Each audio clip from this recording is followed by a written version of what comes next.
Test वाला के YouTube channel पर आप सभी का स्वागत है। दोस्तों, हमारा ये पेपर 2 चल रहा है, जिसके पार्ट बी में यूनिट 3 चल रही है। इसमें हमने इससे पहले 2 टॉपिक और कर लिए थे।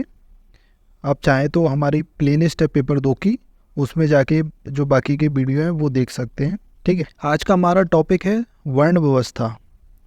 वर्ण व्यवस्था क्या होती है, यह इसके कितने प्रकार होते हैं, इसके क्या गुण दोष हैं, तो ये इन सभी तथ्यों पर आज हम चर्चा करने वाले हैं। ठीक है, देखिए वर्ण व्यवस्था क्या है।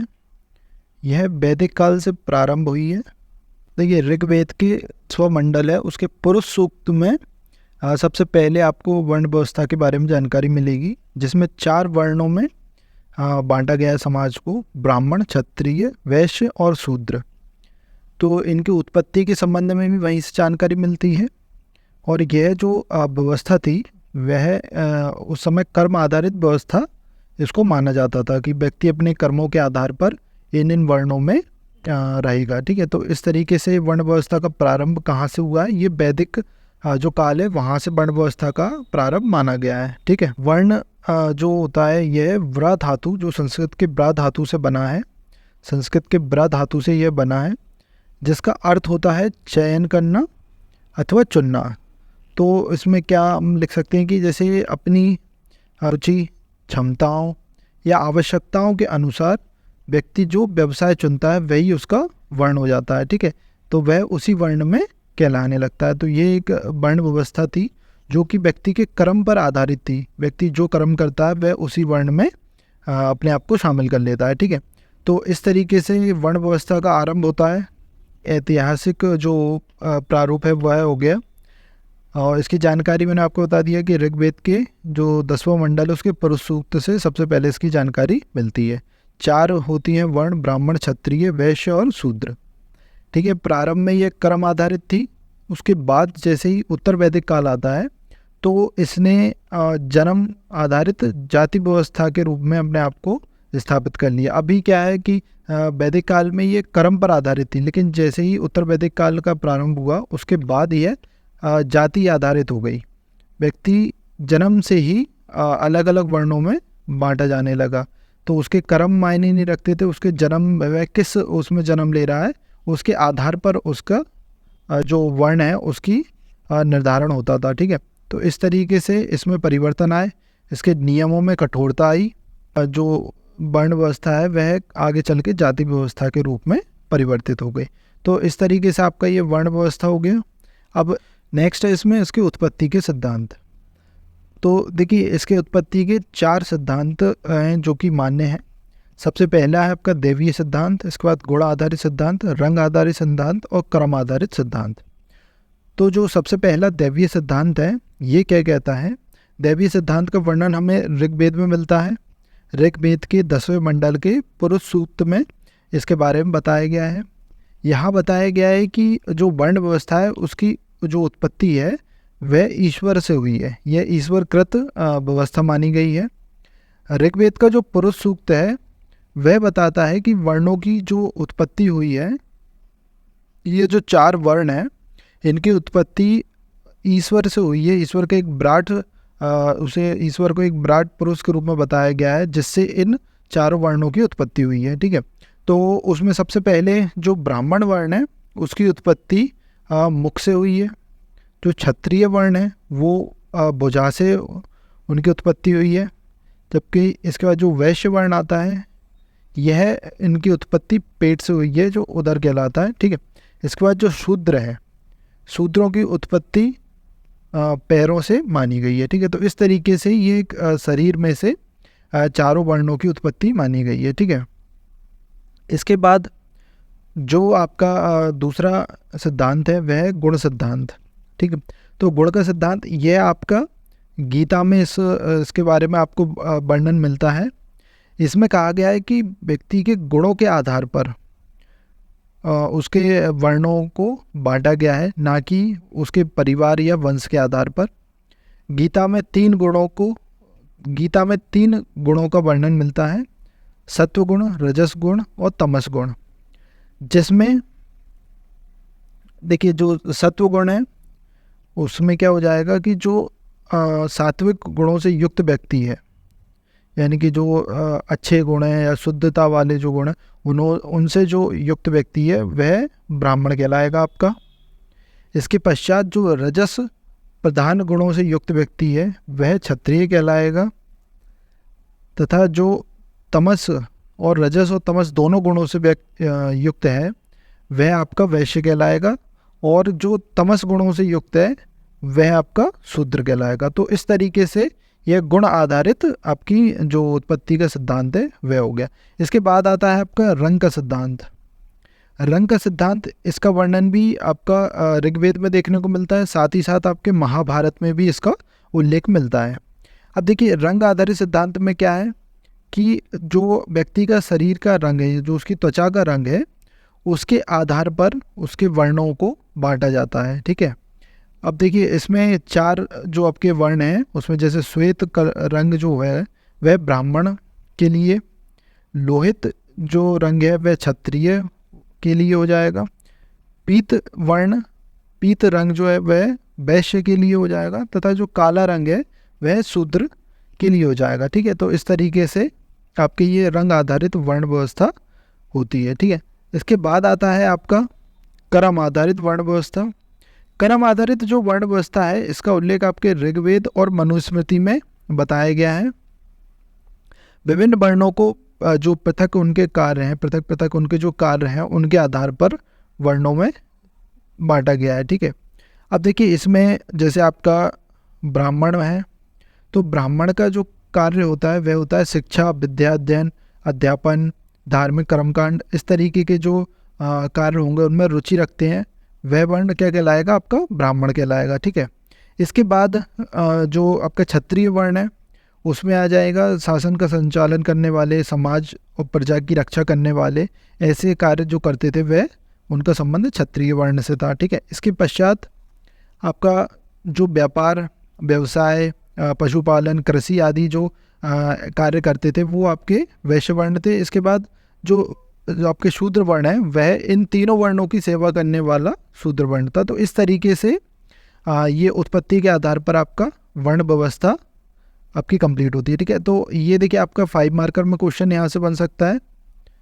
ठीक है, या फिर आपसे वर्ण व्यवस्था क्या होती है इसके ऊपर एक 3 मार्कर आ सकता है, या फिर ये जो चारों वर्ण हैं उनके ऊपर सेपरेट आपसे एक 3 मार्कर क्वेश्चन पूछा जा सकता है। यहाँ से ज़्यादा मतलब संभावना नहीं है प्रश्न आने की, लेकिन फिर भी आप एक 3 मार्कर के लिए इनको तैयार कर लीजिएगा। ठीक है, इसके बाद नेक्स्ट देखते हैं। नेक्स्ट है आपका सभी जो वर्ण हैं उनके बारे में हम थोड़ा सा डिस्क्राइब करते हैं। जैसे आपका ब्राह्मण वर्ण है। ठीक है, ब्राह्मण जो वर्ण है यह समाज में इसका सर्वोच्च स्थान माना गया है। सबसे पहले इसी की उत्पत्ति हुई है, और इनकी जो उत्पत्ति हुई है वह कहाँ से हुई है, विराट पुरुष के मुख से ब्राह्मणों की उत्पत्ति हुई है। ठीक है, इसके पश्चात इसमें इनके जो कार्य हैं, जो कर्तव्य हैं वह हो जाएंगे वेदों का अध्ययन करना, अध्यापन, यज्ञ, दान, धार्मिक कर्मकांड, पूजा पाठ, इस तरीके के जो कार्य थे वह इनके कार्य कहलाएंगे। ठीक है, इसके बाद इसमें आप एक और पॉइंट लिख सकते हैं कि समाज और जीवन के प्रत्येक क्षेत्र में इनकी श्रेष्ठता है। ठीक है, तो ये मतलब सबसे श्रेष्ठ इन्हीं को माना गया है, ब्राह्मण को ही श्रेष्ठ। आज भी देखिए आप जो ब्राह्मण होते हैं उनकी सभी जितने भी वर्ण होंगे या जितनी भी जातियाँ होती हैं वह उनकी पूजा करते हैं, उनको सम्मान देते हैं। तो ये एक जो प्राचीन काल से चली आ रही परंपरा है ये आज भी आपको देखने को मिलती है। ठीक है, तो ब्राह्मणों का आज भी ब्राह्मणों को सबसे ऊपर दर्जा उनको दिया जाता है। ठीक है, इसके पश्चात है आपका क्षत्रिय वर्ण। क्षत्रिय वर्ण इसके समाज में इनका दूसरा स्थान है, ब्राह्मणों के पश्चात इनका दूसरा स्थान है। ठीक है, इसके बाद इनका जो कार्य है इनका या जो इनका कर्तव्य है वह शासन का संचालन करना, देश प्रजा की रक्षा करना, दान देना, अध्ययन करना, इस तरीके के जो कार्य रहेंगे वह इनके होंगे। ठीक है, इसके बाद इनकी उत्पत्ति हुई है, भुजाओं से इनकी उत्पत्ति मानी गई है। ठीक है, तो ये आपका ब्राह्मण और क्षत्रिय 2 वर्ण हो गए। नेक्स्ट देखते हैं आपका, ये आपका वैश्य वर्ण। वैश्य वर्ण में लिखेंगे हम कि ये समाज में इनका तीसरा स्थान माना गया है, ब्राह्मण, क्षत्रिय, और उसके पश्चात तीसरा स्थान है वैश्य का। ठीक है, इनका जो कार्य है इनके जो कर्तव्य हैं वह आपका व्यापारिक व्यवस्था या कृषि व्यवसाय इस तरीके के जो कार्य हैं वह इन कार्यों को करते हैं। ठीक है, इनकी उत्पत्ति हुई है पेट या उदर से इनकी उत्पत्ति मानी गई है। समाज में इनका तीसरा स्थान है। अर्थ संबंधी जो नीतियों का संचालन है वह वैश्य वर्ग के द्वारा किया जाता है। आज भी आप देखते होंगे कि जो मतलब अधिकतर जो व्यापारी वर्ग है उसमें आपको बनिया वर्ग ही सबसे ज़्यादा देखने को मिलता है। ठीक है, तो ये एक मतलब उनका प्रारंभ से चला आ रहा है, व्यवसाय करना या व्यापार करना, इस तरीके के काम उन्हीं के लिए बनाए गए, मतलब उन्हीं के द्वारा किए जाते रहे हैं। तो ये आज भी आपको देखने को मिलता है। ठीक है, इसके बाद आता है आपका शूद्र वर्ण। समाज में इनका स्थान सबसे निम्न माना गया है। ऋग्वेद में जो वर्णित है उसमें इनकी काफ़ी जो स्थिति थी वह दयनीय और निकृष्ट मानी गई है। तीनों वर्णों की सेवा इनका जो कर्तव्य है या उनका जो कार्य है वह वो जो 3 वर्ण हैं ब्राह्मण, क्षत्रिय और वैश्य, उनकी सेवा करना इनका कर्तव्य माना गया है। इनकी उत्पत्ति के बारे में बताया गया है कि इनकी उत्पत्ति पैरों से हुई है। ठीक है, तो इस तरीके से आपकी ये जो चारों वर्ण हैं यहाँ पे ये कंप्लीट होते हैं। ठीक है, अब इसमें एक आपका इनसे संबंधित अगर देखिए एक क्वेश्चन आपसे बन सकता है कि वर्ण व्यवस्था की क्या विशेषताएं थी, है ना। तो इसमें आप यही पॉइंट जो अभी आपको मैंने इन सभी के बारे में अलग अलग बताए तो इन्हीं को आप लिख के विशेषताएं खुद से बना सकते हैं। ठीक है, इसके बाद आपका आता है दोष। इनमें क्या क्या इनके दोष हैं। ठीक है, ये दोष वाला मैं आपको बता देता हूँ इसमें क्या क्या आप लिख सकते हैं, क्या क्या पॉइंट आप लिख सकते हैं। सबसे पहले तो आप इंट्रोडक्शन में बता दें कि ऋग्वेद से इनका मतलब वर्ण व्यवस्था का प्रारंभ माना गया है। पहले ये क्रम आधारित था, उत्तर वैदिक काल में पहुँचते पहुँचते ये जन्म आधारित एक जाति व्यवस्था का स्वरूप इसने ले लिया। ठीक है, तो ये इसका इंट्रोडक्शन आप लिख सकते हैं। फिर इसमें दोष में आप लिखें सबसे पहला कि जाति व्यवस्था का जन्म हुआ इसी से। ठीक है, दास प्रथा का प्रचलन हुआ क्योंकि जो शूद्र वर्ण थे उनको जो बाकी के वर्ण हैं उनको के रूप में उनके साथ व्यवहार किया जाने लगा। ठीक है, उनका शोषण काफ़ी बढ़ गया, तो शूद्रों का शोषण काफ़ी ज़्यादा बढ़ गया। छुआछूत और तिरस्कार, शूद्रों के साथ काफ़ी ज़्यादा छुआछूत और तिरस्कार का देखा जाने लगा। ठीक है, इसके बाद ये जो व्यवस्था थी ये मानवतावाद के विरुद्ध कही जा सकती है। इस व्यवस्था के कारण श्रम और धन की असमान वितरण हो गई, क्योंकि ये देखिए जो आपका वैश्य वर्ग है, वैश्य जो वर्ण था वह तो व्यापार में लगा हुआ था पूरी तरीके से। शूद्र वर्ण है उसके पास कार्य करने के लिए नहीं था, तो काफ़ी ज़्यादा एक डिफरेंस जो समाज में क्रिएट हुआ ये इसी वर्ण व्यवस्था की देन है, जो कि आपके लिए कई सारे विकास के अवसर अब मौजूद हो चुके हैं। लेकिन पहले क्या होता था, उन्हें काफ़ी ज़्यादा उनके साथ छुआछूत होती थी, काफ़ी ज़्यादा उनका तिरस्कार होता था। उनके लिए कार्य करने के लिए उनके मतलब कुछ विशेष ही कार्य थे जो वो कर पाते थे, है ना। तो इस तरीके से काफ़ी ज़्यादा एक डिफरेंस समाज में क्रिएट हो चुका था। अलग अलग जो वर्ण है या जो जातियाँ हैं उनके मध्य में कुछ जातियाँ तो काफ़ी ज़्यादा विकास करके काफ़ी ज़्यादा आगे निकल गई, कुछ थे जो काफ़ी ज़्यादा पिछड़ते चले गए समाज में, उन्हें काफ़ी ज़्यादा हाशिए पे उनको ढकेल दिया गया, है ना। तो इस तरीके से आप ये इनके दोषों को बता सकते हैं। ठीक है, अब इसका अंत में आप लिख सकते हैं कि वर्तमान जो समय है उसमें आधुनिकता, पश्चात्पता के प्रभाव और जो सुधार हुए उनके परिणाम स्वरूप यह जो व्यवस्था है, यह इस व्यवस्था का जो अस्तित्व है वह अब काफ़ी ज़्यादा क्षीण हो चुका है या फिर हाशिए पे आ चुका है। तो इस तरीके से आप इसको कंप्लीट कर सकते हैं। ठीक है, जानकारी देना चाहूँगा मैं कि हमारा जो चैनल है, यूट्यूब चैनल है टेस्ट वाला एकेडमी, इस पर MPPSC की निःशुल्क क्लासेस चल रही हैं जिसमें हम शॉर्ट नोट्स देते हैं, आंसर राइटिंग हमारे टेलीग्राम ग्रुप पे, और आपको PDF भी हम टेलीग्राम के थ्रू प्रोवाइड कराते हैं।